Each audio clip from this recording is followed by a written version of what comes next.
Welcome to the Biscuits and Blurays podcast, where we watch Blu-rays and the biscuit wouldn't believe in the last years of the 19th century that humans and bears were being watched from the timeless worlds of space. That was actually really good. Is that your best one? That's my favourite one so far. And I liked how you went all screamy at the end. Yeah, that's how Richard Burton did it in the. Yeah. I think Orson Welles, when he went out on the radio and it scared everyone shitless, I think he went, "Ah, you wouldn't believe it." This is a surprise. We were gonna. This was supposed to be the Fallout episode. Mm-hmm. We haven't had time to finish Fallout. And whose fault is that? Yours. No, it's not. I think it is. It isn't, because whenever I've wanted to watch it, you've been gaming.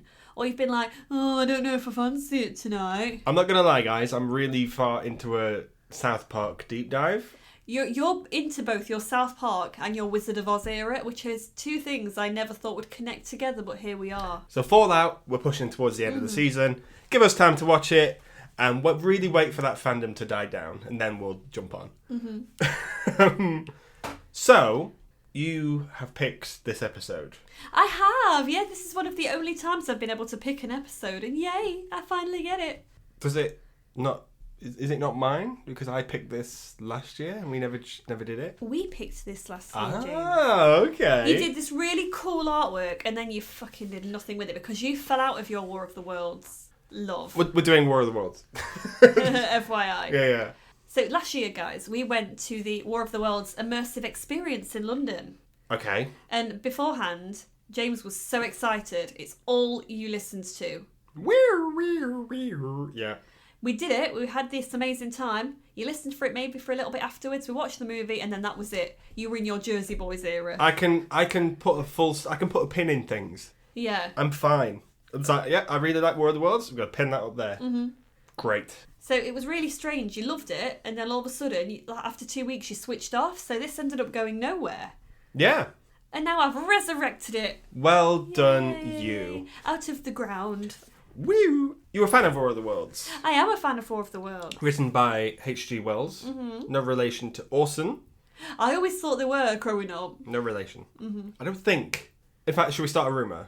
Orson Welles. He was related, yeah. He was the great nephew of... to H.G. Wells. What does H.G. stand for? Hewitt Grant. You think it's Hugh Grant? I've got no idea. You think it's Hugh Grant Wells? I've got no idea. Oh my gosh, okay. It stands for Hubert Grubert. Even more likely. Yeah, absolutely. Have you read the book? Are you a fan of the book? I have read the book. Mm-hmm. I always liked The Time Machine more, growing up. Okay. I used to think this one was really scary. This book... I always thought the book was really scary. Okay. But it always used to lose me around the same time, which is funnily enough where they're all the story, aren't they, at the end of the day? It's where the musical also loses me. It's where this loses me. Where does the musical bit lose you? The, when there's with the pastor. Oh, okay. And his wife, yeah. Okay. Yes. That's fair. Out of the... It's obviously that came out way ahead of its time, that book. Genuinely was. Mm-hmm. But there have been adaptations of it since. Yes. Obviously, there's the radio drama that Orson Welles put out. That's completely timeless now. Have you listened to it? I haven't, no. I have. It's really not that bad. But I guess people were just fucking scared of everything back in the 30s. Yeah, it's off the back of a war, I suppose, as well. No, in the 30s. Haven't we had the Great War by that point? Yeah, but that was a while ago. I don't know. Maybe I'm full of shit. But the fact that they say, oh, radio drama, blah, blah, blah, and it's just Orson Welles. It's quite good. It's quite a good performance and worthy of your time. If you ever just fancied listening to it. That's a good adaptation. I haven't seen the 50s film. Okay. With the tripod that looked like the... the things that make a noise and then you have to memorise which order it goes in? Oh, yeah. That's what that reminds me of. And I haven't seen that. It's the vibe. I've only seen it once. Mm-hmm. And I don't remember much of it, which really pisses me off because I feel like I need to go back and watch it again. Yeah, it's very tripodless. Yes. Yes, okay. Because tripods weren't in the 50s, I guess. Then in the 70s, we had a wonderful musical adaptation of it. I think that's what people tend to remember, and I think it's the artwork as well. The quite, artwork was everywhere. Quite iconic artwork, wasn't it? Oh, yeah. Produced by and composed by Jeff Wayne, and we're big fans of that album. We are indeed. You can guarantee to go into any charity shop in the UK and you will find that vinyl. I don't think you will. I've seen it everywhere. No, I haven't. I remember before I had it on vinyl, I remember looking for it in charity shops, but nowhere had it because it was so popular. Oh no, I've seen it in loads of different places now. Maybe it's one of those, it's like buses. You can't find it and then you find millions of them. Yeah, a tripod of buses. A tripod of vinyls. That will always be my favourite adaptation of War of the Worlds. Mm-hmm. Straight up. Like, this film is good. Yeah. I like this film a lot. I have a lot to say about the film. However, there's something about that musical album. Oh yeah. It's just something else. I agree. Richard Burton, are you kidding? David Essex, what? Oh, it's Other people incredible. in there. Who else is in it? Justin Hayward, I guess. Mm-hmm. Banging. And then they brought it back for Liam Neeson and Gary Barlow's in it. That's not... James doesn't talk about that. Don't like that one. But this is a Tom Cruise, Steven Spielberg vehicle. Yeah, this was a complete blockbuster when it came out. I remember posters of it being everywhere. Yeah. I think that the original was the kind of starting artwork with the alien hand showing the world. Oh, I've got this as the artwork for this. And it showed Tom Cruise holding Dakota Fanning. Yes. And she got the kind of rainbow sleeved shirt on or something like that. Mm-hmm, yeah. And because I remember thinking that was really iconic and just seeing it everywhere and being like, oh, what is this film? Yeah. But I think at that point I'd already listened to the album. Yeah. Because I remember going, oh, they've done War of the Worlds. And then you research it a little bit and it's like, okay, it's not a musical. Fine. But at that point, Spielberg was doing well. Mm-hmm. And Tom Cruise was doing really well. Yeah. They'd worked together already. They think they've done Minority Report. Mm-hmm. Have you seen Minority Report? I haven't seen Minority Report. It's quite glossy. Mm-hmm. I don't mind it. That's the end. That's it. I've not seen a lot of Tom Cruise's things, really. When I actually think about it, I've not seen any of the Mission Impossible films. You haven't seen any of them? I'm not the biggest spy person, yet I've seen all of the 007 things. You've seen all the 007s, but not Yeah. the Mission Impossibles. I'm a really weird person. Maybe I need to check them out. I don't think you do. I think they're all the same. Okay. Because, well, spoiler alert, he does all the missions, so all of those missions are possible. Oh, great. Yeah. But there are like 8 of them. And it's like, but you can't. Mission a little bit more impossible. Mission slightly easier than last time. That's what I wanted. Oh no. Yeah. Yeah.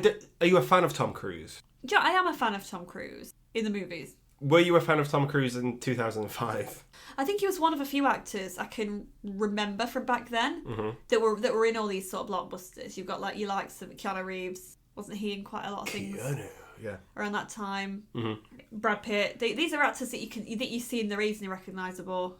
They're kind of action stars, really. I'd say Tom Cruise is the ultimate action star, Yeah. despite him being 3 foot tall and a bit crazy. He's a small king. He's a small guy. I remember 2005 quite clearly when this came out because I was very aware of the Oprah interview that he did, where he confessed his love for his then wife Katie Holmes, Yeah. and that was a weird interview.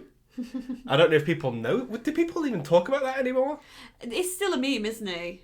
Is he? With the mouth, yeah. Oh, with the mouth. Yeah, it zooms into his mouth. Oh, yeah. You should check that out. But that's just a weird... And I think they had a few like confrontational interviews as well about his religious beliefs. Quite blown up in the media. But I think that was the last time Tom Cruise was like, Tom Cruise is weird. Yeah. I think he's got away from that a little bit, but people don't forget. No. Not here at the Biscuits and Blurays podcast. No, we remember here. We remember things that you jumped on the sofa. Weird.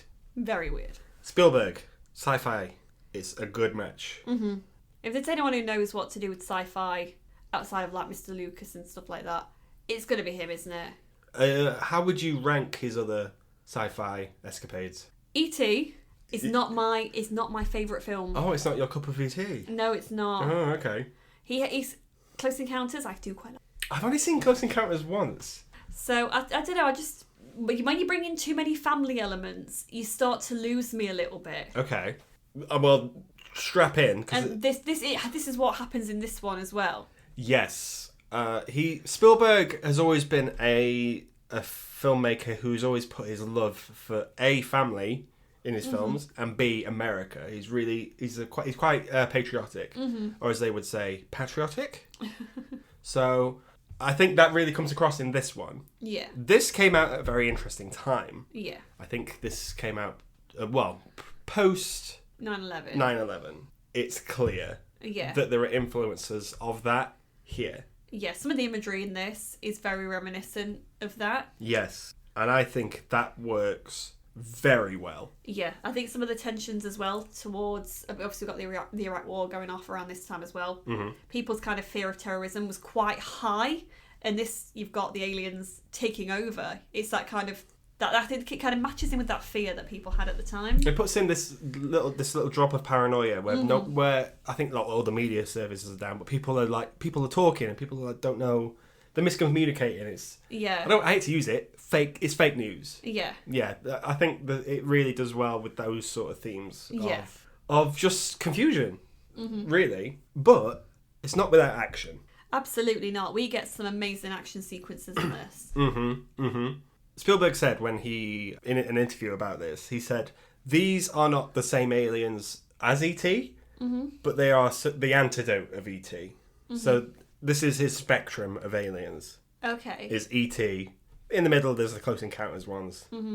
Maybe a few from Ready Player One, probably, I don't know. And then these are the evil ones who just want to cause chaos. But these aren't his creation. No. These already exist from the book. What happens in War of the Worlds? So War of the Worlds starts off with humankind just enjoying their day-to-day life, not knowing that across the pond from Mars, we're being watched by another life force that basically they've dwindled all the resources on their own world and they're looking to Earth to try and take ours. Yes. So it starts off with a very kind of ominous monologue. I don't like this monologue. I've never been the biggest fan of the envious eyes bit. I don't know why. Are you taking issue with the actual monologue itself? Some of it, yeah, but I don't know, it makes sense. I have an issue with who's doing it in this one. Oh, with Morgan Freeman doing it. Why? I understand he's a good narrator, but all I can think of is that's Morgan Freeman. All I can think of is Bruce Almighty, which wasn't that around this time as yeah, well? Yeah, it wasn't that far off, yeah. So I was like, oh, it's God. Oh, it's God. Imagine God's doing this, yeah. Another voice would have been appreciated. I'm a Richard Burton stan. I know you are, because you're so used to him introducing the album with it. No one would have believed. Anthony Hopkins would have been better for this. Oh, yeah, Hopkins would have. Welsh gravitas. Yeah, we didn't need him doing the fucking Grinch, did we? We needed him doing this. Yeah. Oh, God, we could have swapped. Yeah. Why did that not happen? This has been brought up to date. It's an adaptation. How do you feel this fares as an adaptation of quite a classic work? I think, kind of spoiler alert here, this is a really good version of this book. They've taken ideas from the book. They've had to add in other bits and pieces as well, because it's not a very long book. It's quite thin, really, isn't it? Yeah. And they've added in extra action, a completely different setting, and kind of some of the ideas around it. Brought it up to date, and they've done it in such a great way, but still keeping that love from the book. I don't know. I think it's one of the better adaptations that we've seen. I agree. I really do. I think there are set pieces from the book that are basically copied. For instance, what's his name? The boat scene. Yeah. That is quite similar. And instead of using Horsell Common or whatever it is, they use just a square in the city they're in, which I think is San Fran. I don't know. I'm not sure, but it's people gathering in the same sort of place. It's people just kind of gathering towards the dock to try and get away. Yeah, but like science doesn't really. The science at the time was like astronomers looking and stuff, but they couldn't do anything. Whereas this, again, the science is out the window for quite a lot of this film, and they sort of go, okay, people are just looking, and they're quite curious. They're curious. Yeah. So we start this off with with that monologue, and then it's basically straight into kind of family drama. We've got Tom Cruise is a single dude. His ex-wife and her partner are dropping his kids off to visit him. And they clearly do not want to be there, and he doesn't want them there either from the looks of it. I said this to you while we were watching it. I don't buy Tom Cruise as the family man. Okay. Because he's got his own children. I'm aware of his seed spreading, but but in a film, I don't think he's the kind of guy that if I was watching it to go, that's just a guy. A general guy, yeah. Yeah. I think his character doesn't have a plan from the get-go. He's really winging it, and I think that's quite good. But to get that across, it can't be action superstar Tom Cruise. Yeah, I think because he's done all these spy films, and that's, I don't know, I think because he's got one of those faces that everybody knows. Yeah. Yeah, this is how you sell the movie to people, but I agree with you. Maybe a lesser known actor would have been a better choice. But we racked our brains and we couldn't think of anyone. Because I think people like Will Smith, the I Am Legend was around this time. Mm-hmm. Just a big... Everyone was trying to be an action star. Mm-hmm. No one was the everyman. No. But who do you cast as the everyman nowadays? It's really tough. I mean, you could probably cast it from actors now, but back then I'd have to. It's hard. Yeah, it's weird, isn't it, that Hollywood's changed shape quite so much. Yeah, in such a short space of time. But we get some child actors. We've got Dakota Fanning in this. Yes. And I'm quite a big fan of Dakota Fanning. I think she's really talented. I agree. I mean, I don't think she's got the most to do in this, acting wise, other than being scared. No, I disagree. I think she's bringing the Tom Cruise's character is very sort of like, do what you want. I don't care. You're not my kids or whatever. These kids are looking after themselves essentially, and the burden of responsibility doesn't fall to the eldest child, whose name is Ray. I don't know the actor's name. He was in Dragon Ball Z, the movie. Yeah. Oh no, he was Ray. Sorry, he was Robbie.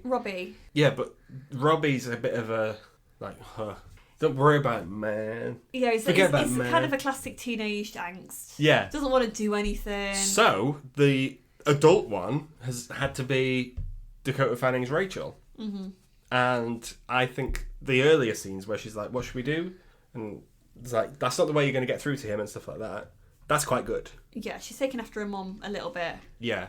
But then, as soon as the aliens arrive, she falls into, I can't do him. Yeah, I'm a different character. Yeah. So he tries to bond with his children. It doesn't really work. There's clearly that divide there.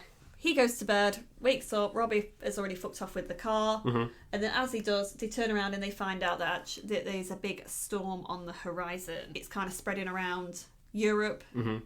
Yeah. That these earthquakes happening. But no one's got any answers. No, so no news. Once this lightning kind of happens and there's this like city blackouts, there's no news coming out of these countries. Mm-hmm. So it's a little bit like, oh, what's happening? But we don't get given much more than that at this point in the story. Yeah. All we know is that there's a storm on the horizon and everybody's quite excited about it. I wouldn't say excited. Again, I think it is just stuff that people haven't seen before. Everyone's like, ooh. It's a big storm and it looks cool, but it doesn't look so dangerous that you wouldn't go and stare at it. Yeah, it doesn't look the most natural either. Exactly. So I think people would go out to their backyard and see it. Mm-hmm. And then it would be a conversation piece for maybe 2 weeks. Yeah, the same way the Northern Lights have been. If you didn't sleep through them. Shut the fuck up. So you can't stay mad at me. You were asleep. I'm going to stay mad at you forever. Well, deal with it. No. You were asleep. Sorry. Yeah, your fault. No. Your fault for not waking me up. Not your fault. You had one job. Your fault for being asleep, actually. And from there, it's all about lightning. And the lightning keeps striking the back of the house. The lightning's really strange, isn't it? It's really erratic. Doesn't behave like normal lightning would. There's no thunder. There's no rain. Yeah. There's just this really creepy wind that's blowing out the storm. All of it's very... I've not seen a storm like that in a movie before, because I think it all takes... When we think about storms in films... Yes. They all copy, I think, more or less what we actually see. This is a bit different. Do you know what I mean? Yes. The wind's blowing toward the storm. But no, even the way it's filmed and the way that the lightning is, all of it just feels a little bit creepy. Yeah. I see what you mean. Do you find this a scary film? I do, but it's not scary like you'd get with a horror film, if you know what I mean, where you get like the thunder and lightning crashing and you get all the rain. Mm-hmm. It's oddly silent other than the wind. Yeah. Before the lightning just starts hitting, and then there's no sound to the lightning, which is also strange. Mm-hmm. Ray's like, okay, I'm going to go downtown and see what's what. Sees Robbie. Robbie's got the car. She's like, get back in and stop misbehaving, you. And look after your sister. Investigate. Yes. So, Tom Cruise goes into town. That should have been the tagline of the movie. Tom Cruise is going to go into town today. Everyone's gathered. Around this big ass hole. What a hole. What a hole. But it's not. I wouldn't say it's a big hole to start with. It's where the lightning's come from. Or landed, sorry. Yeah, they've said it's strange because there's so many different places where the lightning struck the Earth, all in the same area, and it seems to be surrounded by like weird ice. Very cold. Is Mars a cold place? I think it's about the same temperature as ours, if not a bit cooler. So I've never been, couldn't tell you. Oh, okay. I was there last week. Oh, okay. Yeah, men are from Mars, so cold, very There's cold. chances of anything coming from Mars are 1,000,000 to 1. Yeah, that's what you said. But still, They come. yes, they do. This is the best scene in the film for me, and it never beats it. Mm-hmm. I think that is my problem I am bringing to this film. Okay. That scene in downtown where the tripod rises from the ground, stands up, the music is incredible. John Williams, thank you. And it's quite tense. It's quite quiet, isn't it? Yeah, because it just stands there for a bit. And everyone else just stands there for a bit. And no one really knows what to do. Mm-hmm. Like they're doing the Always Sunny meme. Yeah. Just like, what?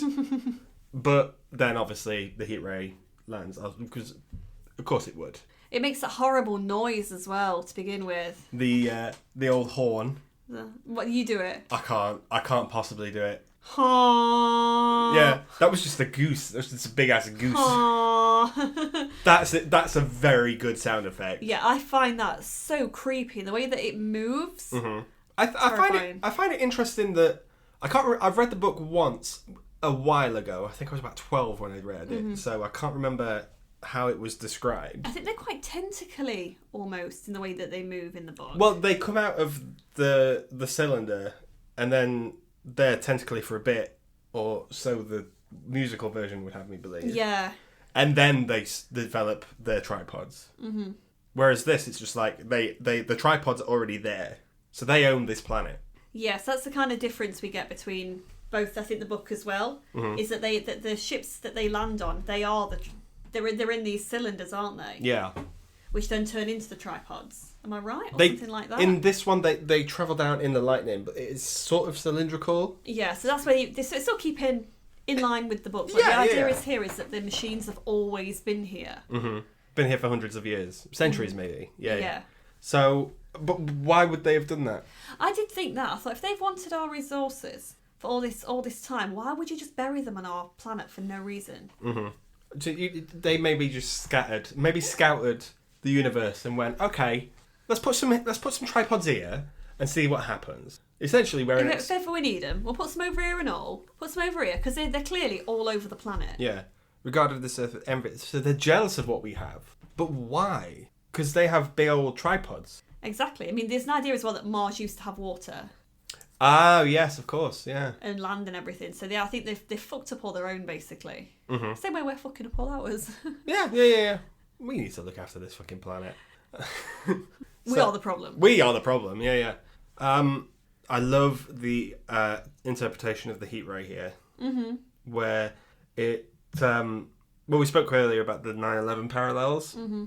It's not like a flame as such. Yeah, people aren't like incinerated. No, it's more of a laser beam that just drains you of moisture and you just turn to dust. Yeah. Because there's a close up of it, and I find it really unsettling. Oh, I do as well with the lady. With that lady, she's just running.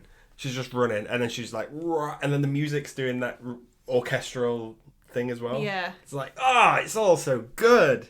That's why this is the best scene in the film. Mm-hmm. But after, obviously, most of us remember this. After 9/11, there was a lot of dust everywhere, and people were just.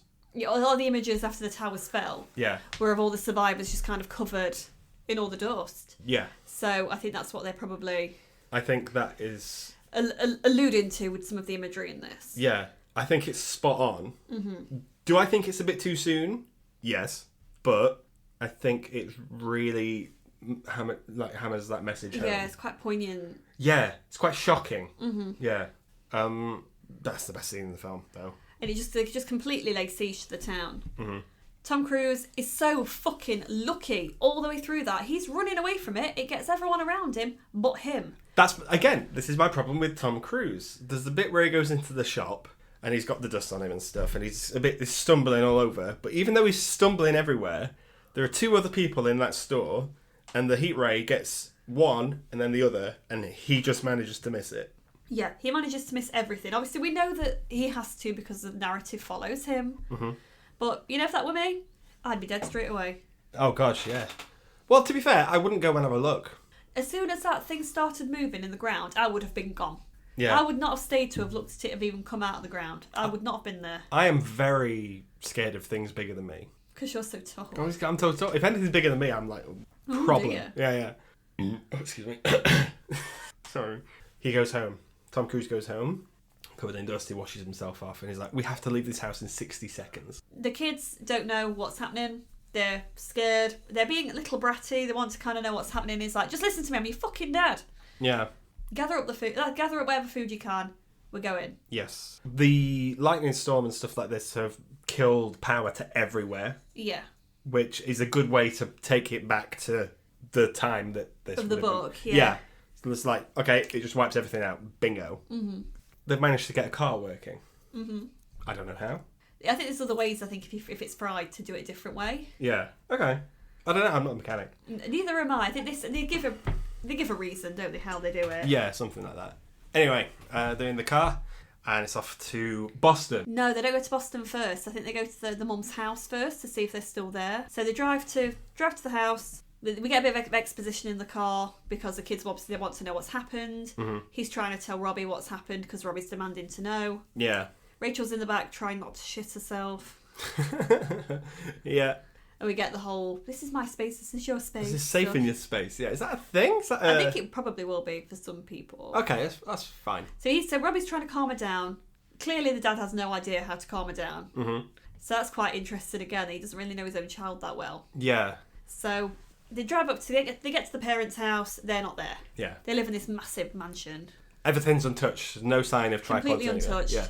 Tom Cruise has a little bit of a breakdown while trying to make them sandwiches because neither of the kids are hungry. And I think that's quite good acting on his part. Mm-hmm. I think that he's under the surface, he's panicking just as much as these two. But He has no idea what to do yeah, but he's in over his head. because he's having to act like the responsible adult now, and I don't think he's ever really had to. Yeah. He's used to his ex-wife doing that for him. Mm-hmm. So without anybody there, it's just him looking after his kids, and he is shit scared. Yeah. So they figure out that the mum has gone to Boston. Mm-hmm. That's the end. That's their final destination. Yeah. Let's go sleep in the basement. Let's have a chill night. Everyone's safe and stuff. Yeah, the kids are a little bit dicky about that to begin with because they're like, oh, I want to sleep in my own bed. I've got a bad back. Fuck off. You don't know nothing about a bad back. Yeah. You're 8 years old. Calm down.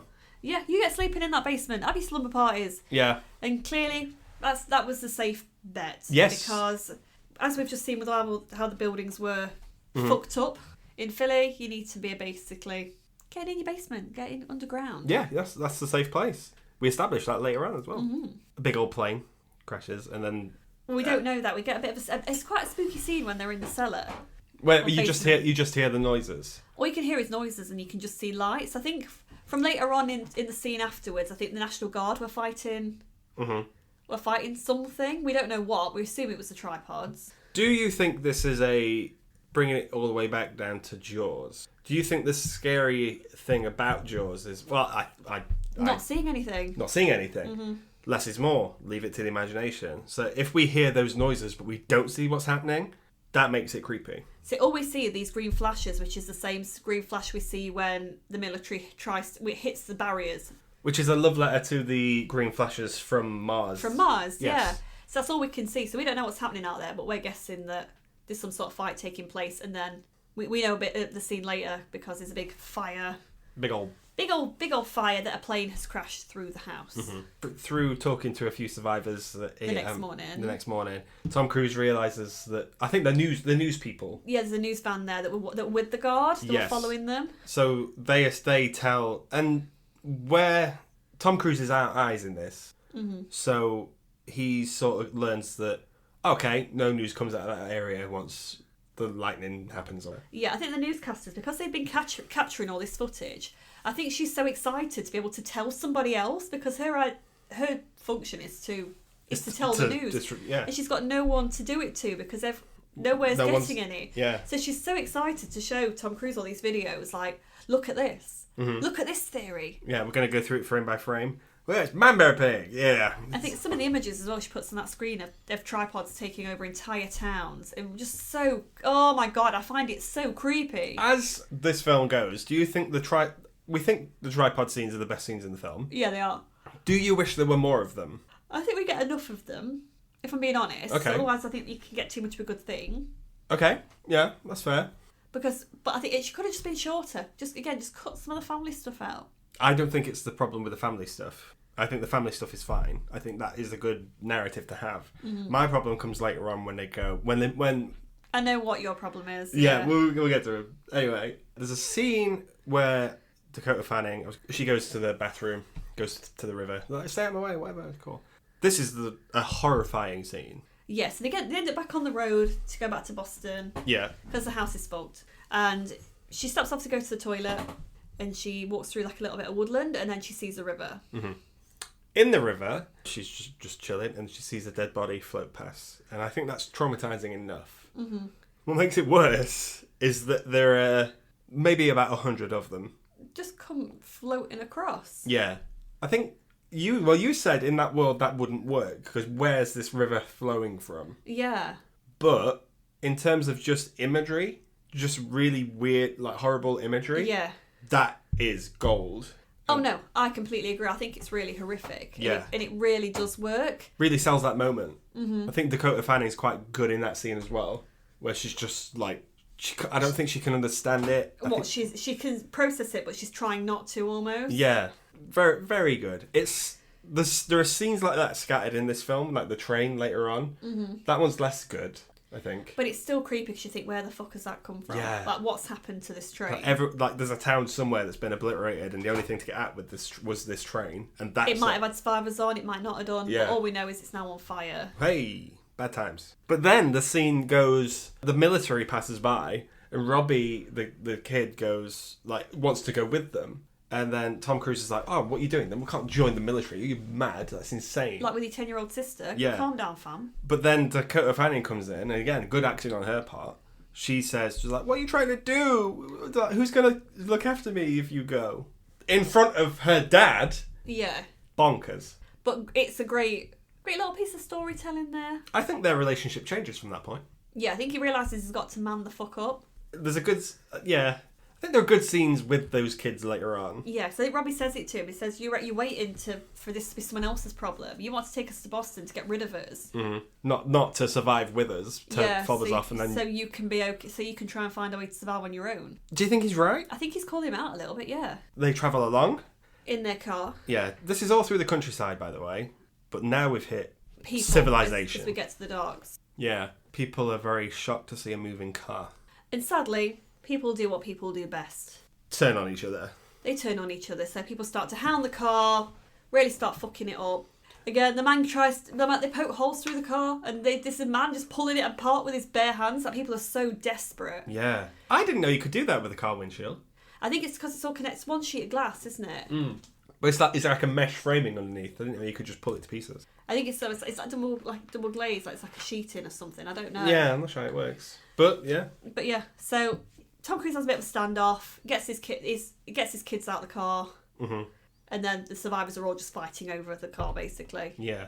He did good to get those kids out of that car. He did, because you don't want to lose your kids in a car. Just let me get my kids. Also, it's weird to me that there's only one gun, but I think that's quite Hitchcockian. That. Yes. There's all this crowd of people, all desperate, all wanting the same goal, essentially. Mm-hmm. But there's one gun. Yeah, people haven't come armed, which I find, again, weird. Yeah. Well, for where it's set, anyway. No, I don't think so. I think that's quite a good... an optimistic view of America, where if people were to run back into the house, they wouldn't grab their firearms, they would grab their belongings. Mm-hmm. I think that's quite... In times I don't know, I feel like people... Some households, they would bring their gun. I agree. Because it's a defensive thing. When they know that they're aliens. Yeah. Or that there's something out there. It's to protect as opposed to attack. Yes, I do agree. But in my head, I think that is Spielberg, who I think is quite anti-gun anyway. It's trying to see that... The good in people. Yeah, people could just talk their problems out. Even if it leads to bad stuff. Even if there's then random gunfire around the car because it's literally taking it in turns to kill each other. Yeah. For this car. Yeah. It's a bit ridiculous, but sadly, it's what people do. Some people would do. So eventually Tom Cruise is without his car. Him and his kids just have to walk to the dock themselves. Big old boat. They're trying to play all this kind of soothing music. Oh, Tony Bennett. A sweet, sweet Tony Bennett. And he sees the lady he knows. Yeah, and her daughter. Fine. But then we see, it feels like there's hope. Bit of hope, yeah. Yeah. Dakota Fanning follows this flock of seagulls over, and then she's like, okay, that's quite nice. But she follows them to the hillside, and on the hill, the trees are moving. Yeah. Jurassic Park style. Mm-hmm. Spielberg. The tripod's coming up. Yeah. It's weird to me that not everyone hears this. Yeah, it's really silent. It's making no noise as it's doing it, but surely it's shaking the ground or something. If everyone's driven to one goal, they wouldn't be looking behind them. But surely there'd be some survivors around that area that are lurking about. Yeah, I don't know.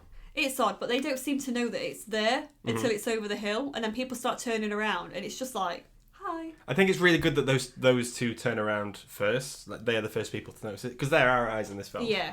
They go, okay, shit. Yeah. It's a good little set piece, this whole boat thing. Very different to how it turns out in the musical and book. Yeah, so we still get a boat scene, but it's set through London. Yes, it's on the Thames. And their boats are trying to get across the River Thames. Mm-hmm. And there's just this big stampede, isn't there? Yeah. And again, it's the same sort of thing. What was it called? The Massacre of Man? The Massacre of Mankind, yeah. It reads so ominously. It's very good. Yeah. It's the best bit of the album as well, this scene. But there's no heat rays here as such. This is we've had the hunters, these are the gatherers. Mm-hmm. So what are they gathered for? We find out later. Yeah. So there's some really great imagery as they kind of start to descend down on this hill, and this kind of flood of people that are all then rushing towards these boats. Mm-hmm. One thing I would say to anybody who loves War of the Worlds, who hasn't already heard it yet, please just listen to Forever Autumn and this description, because it's so fucking good. I think that extends for Forever Autumn through to Thunderchild. That last bit. Listen to that. Yeah, because Richard Burton's dialogue is very good in it, because it's H.G. Wells's words. He's reading them beautifully. The music's fantastic. It swells, doesn't it? It really feels like it's cinematic. Yeah. But in your ears. I can paint a picture of that in my head if I listen to you it. can imagine that scene watching this almost. I don't know, it fits so well, but guys, please do that. Yes, absolutely. Listen to that album, read the book. But especially those two songs. Yes, absolutely. So, boat tips over. In the book it catches fire. Yeah. Yeah, but in this one it tips over and a few people are gathered. Well, I don't know if it does necessarily, because I think we don't get the Thunderchild in this. No. So in the book, in the musical, we get the Thunderchild, which is kind of mankind's fighting back, so it's the military. Mm-hmm. They kind of throw themselves in the way to let the boats pass. It's a big old iron ship. Yeah, so we've got all these like little boats on the Thames are trying to get away. Mm-hmm. The Thunderchild starts fighting the tripods to deflect away from the survivors so they can make it, and sadly they end up... It doesn't work. No, I think they bring down a Martian ship, but then they... Yeah, but... Ultimately they succumb to it. In this one, we don't get that. Mm-hmm. We just get this horrible image of the tripod underwater. Yeah, and then it rises. Rises! There's a few shots where it comes up out and it looks at everyone first, so it feels like one big eye looking at them, watching us. I think that's fantastic imagery. Mm-hmm. Any time it's had a close-up like that. So, Ray and his kids have escaped. Mm-hmm. They're just walking through the countryside, and again, the military rock up. Then there's various tripods just literally taking over the entire scenery. It's one big hill. Yeah. And we don't see what's on the other side of this hill. Mm-hmm. And we can't imagine it's going too well, because we've had jets and we've had helicopters. Mm-hmm. Not going well. So, but Robbie's running towards it. He wants to go to the military. I think he's found his calling there. Yeah, he's angry as well. It's that teen angst as well. Yeah. And watching what's happening, he wants to get in on it. He doesn't want to miss out, but he also wants to be able to fight back. Yeah, he wants to help, because there's a scene on the boat where he's trying to help everyone off. Mm-hmm. I think he's found his calling, and I think that's quite good for his character, even if his character isn't particularly likeable. Yes, I agree. Again, the tripods rise from the flames, because it's not gone well for the military again. Mm-hmm. So we've got to take shelter. Let's go take shelter in the Yeah, so Robbie's gone by this point. He's gone with the military. Tom Cruise has let him go. Mm-hmm. Him and his daughter then take shelter with a creepy, creepy man. Okay, first of all, Tim Robbins, fine. Happy with that. I'm very happy with that. Mm-hmm. I like to see Tim Robbins. My problem is, narratively, this doesn't work. Or it should work if we had more screen time. And this was not an amalgamation of two characters. Yes. So in the book and in the musical, we have two characters. We have the artilleryman, who keeps coming back. He keeps running into the narrator. Yeah. And then we have the parson, who is a pastor. Or a vicar. A vicar, or he's a man of faith. A clergyman. A clergyman. And his wife. Yes, he's got a bit crazy, whereas the artilleryman has gone crazy, but for the good of, in the opposite way. Yeah, they're both losing their mind a little bit. So you've got Nathaniel, who's the parson, who thinks it's all to do with God hating the world. Mm-hmm. So he's gone into almost like a religious sort of madness. It's and the demon. The demons. Yeah, and then you've got the artilleryman who thinks that we could all live underground. And then eventually capture these fighting machines and fight back. Yeah. Completely different characters who meet completely different ends. Yeah, but here, because I think this film's quite crowded, if it was longer, it would be a slog. They're both Tim Robbins. Yeah, they've merged those characters into one. And I don't like that. To be honest, I don't find either of the other characters that compelling in the original work anyway. Okay. The artilleryman I like him a little bit more. Yes. It makes sense him being there. I don't care for the vicar. For the religious wife. stuff. No. Okay. Even though that song's good. I don't appreciate it. Okay. So I feel like this is where the story loses it for me in this film too. From here, the film drops off because it slows it down in pacing as well. Yeah. Tim Robbins is crazy. We know that much. He's also crazy in this film as well. Really? So, Mr. Robbins goes... Okay, well, the tripods are sort of hanging around this area, so they can't leave. Yeah. But the tripods decide to go for a little walk. Yeah, so this is an unnecessary scene. I agree. Where there's this... I think Tim Robbins is just shouting a little bit too much. And we get this kind of like weird Big Brother eye tentacle thing. Mm-hmm. That bit I don't mind so much. Oh, I can't be bothered with it. It is when we do see the aliens, and I think you hit the nail on your head when we were watching it. You were just like, aliens don't ever look good. Yeah, it depends who's doing it. Mm-hmm. I just feel like with something like this, where it's not setting in an alien world, I think that we don't need to see it. Mm-hmm. I think the tripods enough are scary. Yes, I agree. If you take out the things that are driving these tripods, it sort of... We're not scared by it. They're not scary aliens. No, we don't need to see them. Yeah, they're sort of there playing with things like cats do. Yeah. And it's like, well, what are we scared? Why aren't you just taking an axe to them right now? Yeah. I just don't get it. And also, I don't like the design. The design's too similar to the tripods themselves, but is that a narcissistic choice by the aliens in this? We think so, because everything they do, they seem to do in threes. Yes, because there's 3 of them. Yeah, there's 3 of them. They have 3 fingers on 3 hands, and they have 3 limbs. 3 balls. What? So, yeah, I just find this scene very slow. It's good in the sense that it has a bit of tension to it with the big alien rod thing coming through. That's quite good. My problem is that you don't then need to raise this tension again, doing exactly the same thing. But with aliens, yeah. Yeah. I didn't want any of it. No. For me, you could have cut all that out. You could have gone straight to the spreading of the weed, of the red weed, and that would have been perfect for me. Mm-hmm. For those who haven't read the book or haven't taken any of this on, the aliens are making the planet covered in weed. Yeah, so they are harvesting us. What for? Our blood. Our blood, our brains, our guts. We don't know exactly what they're taking from us, but we know it's probably to do with our moisture. Okay. So,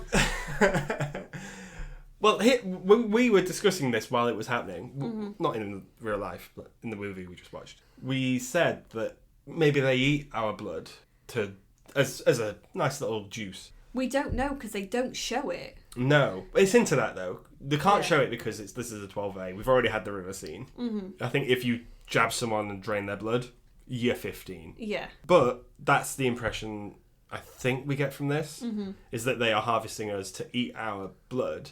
The weed is a sort of veiny plant, like an ivy sort of thing. Yeah. But it's filled with our blood, which then, if they were to take any of our blood from, the blood would multiply and reproduce anyway. Unlimited supply. Yeah, so they're basically as well, they're using our blood like fertiliser for this weed to thrive. And to make it look red. I think they miss Mars. Maybe that's why it's the red planet. Yeah. That'll be where they got that from. Oh, because back in the day, we didn't know it was just dusty there. Yeah. Yeah, I've seen The Martian. I don't know how this works. You know how it is. So... We don't get any of the black smoke, which is a big thing in both the book and the musical. The poisonous black smoke that they use. Is it? Yeah. Where is it in the musical? They mentioned they're using the black smoke. Oh, okay. Quite a lot of times. Oh, thick black dust. Yeah, of course. Yeah. We don't get that in this. And to be fair, we didn't need it as such because... Less is more. I think less is more. I think that the tripods are terrifying, just doing what they're doing. It's quite a simple setup, and I think if you were to mess around with it and add things, you're at the risk of making it a bit more convoluted. Yeah, and can we just also have a shout out to the TV show that they did recently? I was just about to clap, and I don't think why. Which TV show are you talking about? The one that you can watch on Disney Plus. They tried to set this in the modern day. They did not decide to go for tripods. They decided to use these weird robot dogs.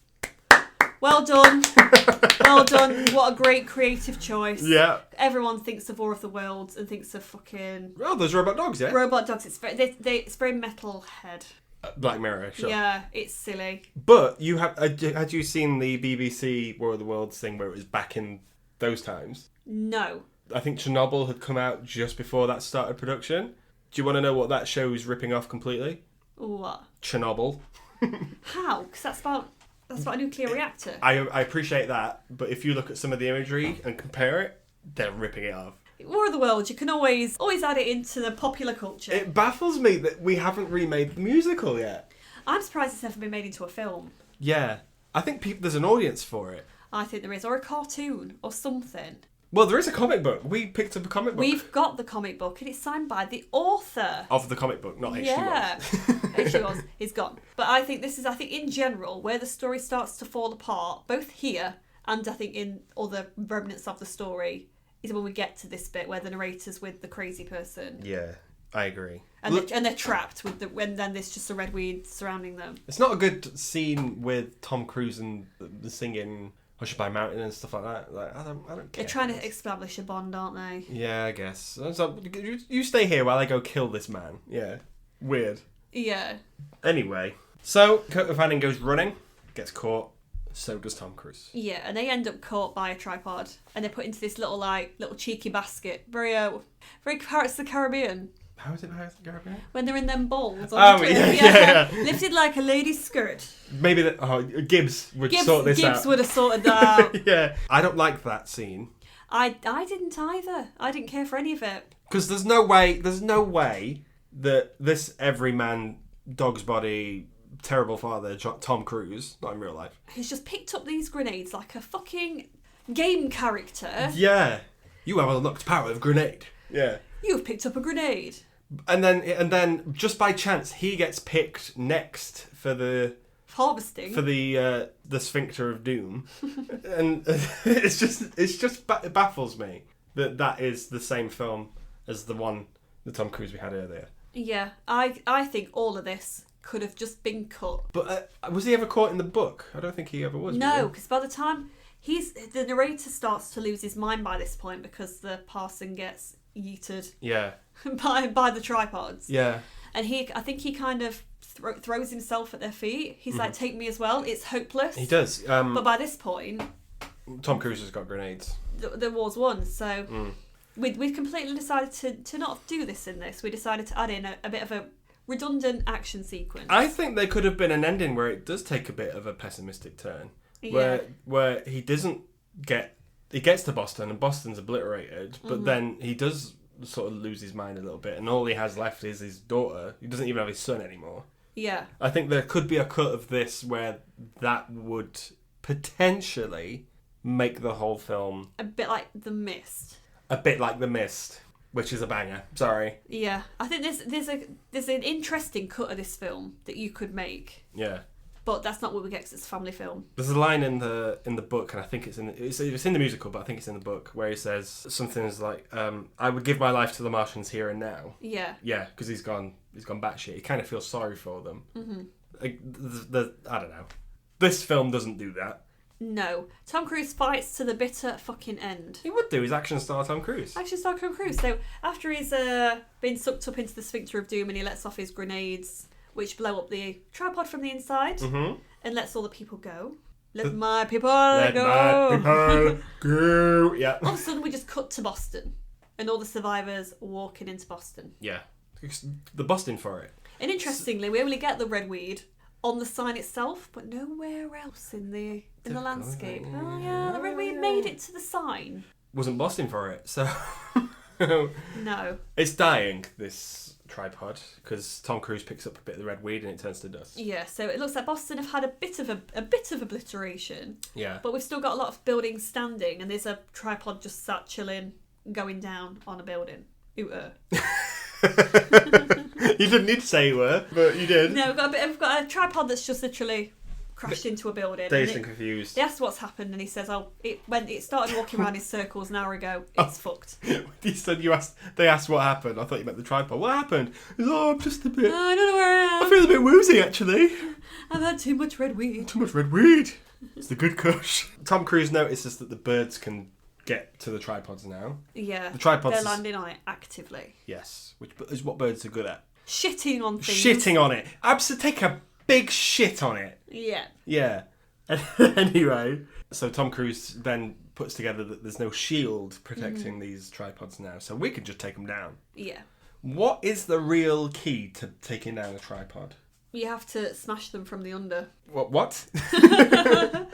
Not the hard shell on top. You need to get them in the gooey bits. Oh, the sweet, soft interior. That's the way you need to. They just launch a load of rocket launchers at it, don't they? And off it goes. But we've had an ally this entire time. What would that be? The man with the car. I was going to say bacteria and really get into the message of what this film is about. But you're missing the best scene of the fucking movie. I'm not missing the best scene of the movie. It's a really sad thing for this man.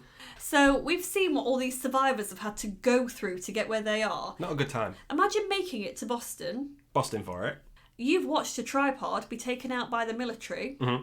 It crashes into a factory as it comes down. And for some reason, you decide to have your big Tom Cruise hero moment. Yeah. And to unnecessarily yeet over a car. Try to slide over the bonnet, yeah. Doesn't end well for him because he gets... The tripod basically lands on him. Like... And I thought that when I saw this at the cinema, I thought I always watch to see what everyone's doing, and these extras come from nowhere.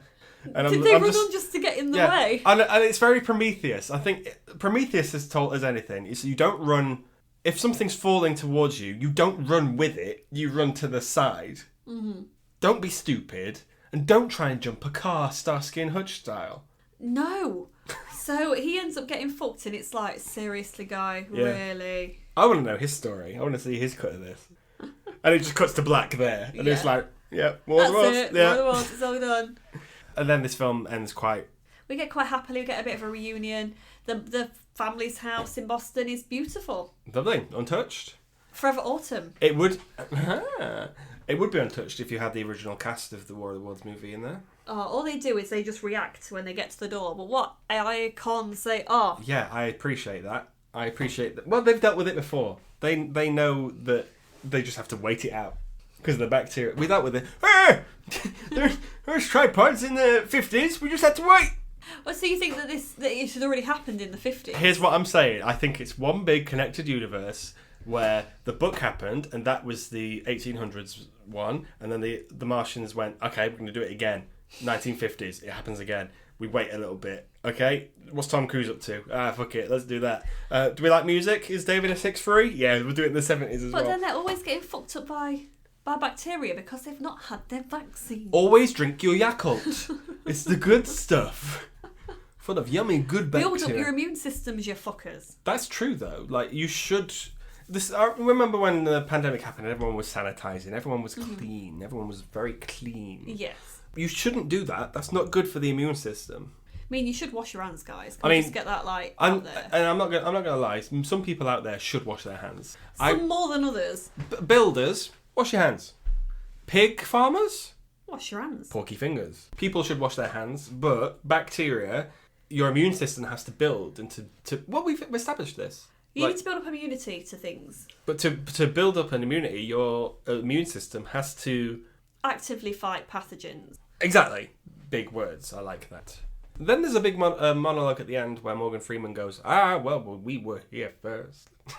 Yeah, so basically we find out that the hero all along was bacteria. The occult. So it's a bit of a, again, it's ripped directly from the book. It says that as soon as the Martians breathed our air, drank and ate from our world, they were absolutely fucked. Yeah. That's not in the, by the way. You don't say fucked. He does. H.G. Wells famously ends it on a big old F-bomb. They were absolutely fucked. Yeah, that's my fucking world. Because they had no immunity to any of our stuffs. Mm-hmm. And that's what killed them. And it says something about the lines that, what's it say?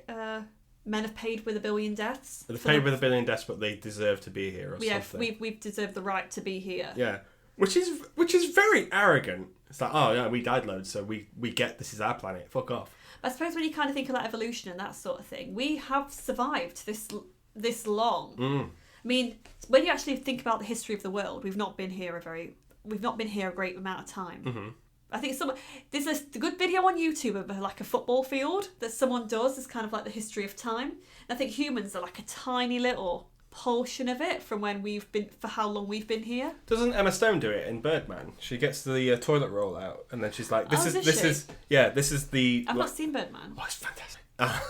But she goes, this is a toilet roll and this square here represents how long mankind is here. Yeah. And it's like, whoa. So to be fair, he's got a point. So far, all this has happened in the world. We're currently here. We've had to adapt to be here. Yeah. So fuck off, aliens. Yeah. Fuck off. That's what Tom Cruise says at the end. Dakota Fanning at the end credits goes, fuck off. Monkey on the car. Fuck off. Fuck off. So that's War of the Worlds. It's a great adaptation. Even though we've slammed some of it, those tripods are otherworldly. They're so good. They're literally otherworldly, yeah. Shut your mouth. So, I agree. I think they're very good. They are the best bits of the film. Yeah. And I don't think they're used enough. I would like to see more of them, but like you said, too much of a good thing is a bad thing. Mm-hmm. So the scenes that they rock up in are so good. They're iconic, aren't they? They're really good, and it's like Spielberg knows what he's doing. Mm-hmm. Very good. Is it better than Space Jam? Yeah. Yes, it is. I also agree. I think it's one of my favourite action-y sci-fi films. Really? Yeah, I really like it, yeah. What did you give it on Letterboxd? 4.5. But again, it's because I love the original work, and I think it's a really good adaptation of that. Okay, that's fair. I mean, both are not without their problems, mm-hmm. but you know, for the core story, and again, I just think that the aliens are just such a good villain. Yeah. I love them. I think they're great. Mm-hmm. Yeah, that's a fair point. I don't disagree. I think we should end it on that one. Well done. Do, do, do. Ba, ba, ba. Ooh la. That's what he says. Ooh la. But yeah, anyone who does really like War of the Worlds, by the way, and you happen upon London, go to the immersive experience because it's really good. And at this point, we say we are not sponsored by that interactive experience in London. However, it is very fucking good. We did you go down the River Thames in an immersive VR experience. Yeah. And you can see all around you. You can see the tripod coming out of the water. It's all very scary. And I looked to my right and I saw a very handsome looking man, which was it was all like a VR character that had taken over James, who was handsome anyway. Mm-hmm. What did you see when you looked at me? I was taking it all in because that was the bit I was looking forward to the most, the bit on the Thames, and I thought, okay, great. And the music was quite loud in my ears, and I was like, this is vibing. I'm vibing with this. And I was aware that you were sat next to me in the boat, but however, when I turned to look at you, you were not you. You were some crusty old man. Some crusty old man with a flat cap. Who was I think he was gurning. I don't think he had any teeth. He was just sort of sat there like, Oh, that sounds like it must have been me. Yeah. And I was just like, but I was holding your hand, and I look, and it's just weird to see, of course, the old man sat there. That's my problem with VR. We're not there yet. Because there was people in front of us, but we couldn't see them because obviously the VR gets rid of them. It's just weird that it let you see who was next, like it let you see an image of something next to you. Yeah. And that was what it fucking picked. But no, guys, honestly, go to it if you can. If you can, I think it's so good. Yeah, it's a very good day out. But they take a lot of stuff from the book as well and add it in. It's my idea of a really nice day out. And that's War of the Worlds. Next week it's Heather's. Are you looking forward to that one? I am so looking forward to Heather's. We recorded that one a long time ago with our good friend Athy. She's awesome. So, and we like Heather's, so that's a bonus. We do. But if you've listened to this one second today, we hope you enjoyed the Beetlejuice episode. And if you're listening to this one first today, please listen to our Beetlejuice episode. I've not yet seen the trailer, so let's see. Yes. Okay, thanks for listening, guys. We'll see you next week. Bye. Bye.